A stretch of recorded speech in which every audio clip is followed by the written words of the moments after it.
Երեք տուր, որի միջոցով սատանան կարող է մտնել քո տուն։ Առաջինը. չներելն ու վիրավորանքը ամենամեծ թույնն է քո հոգում և վնասում է քո և Աստծո հարաբերությունները։ Ամեն մի վիրավորանքը և չներելը դա մի մեղ է,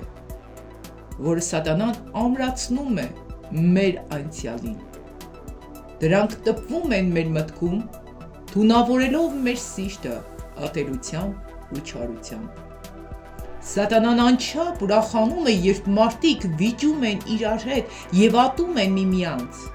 Նրան դուր է գալիս տեսնել, թե ինչպես են քայքայվում ընտանիքներ,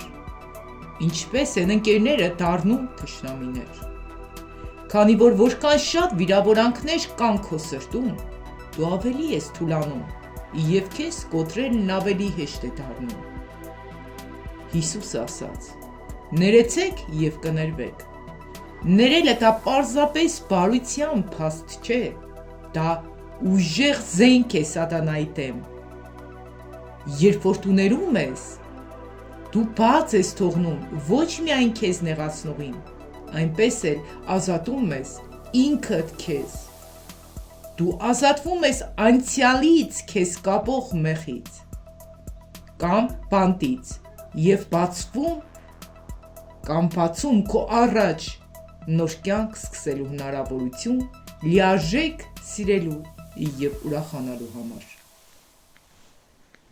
Սիրելիներ, սա առաջի տուրը, ինչ կցանկանայի ներկայացնել ձեզ երկրորդ դռի համար, կներկայացնեմ հաջորդ տեսանյութում։ Բաժանորդագրվեք, ովքեր բաժանորդագրված չեն, սեղմեք զանգակի կոճակը, որպեսզի երբ որ տեղադրեմ հաջորդ տեսանյութը, առաջինը դուք ստանաք։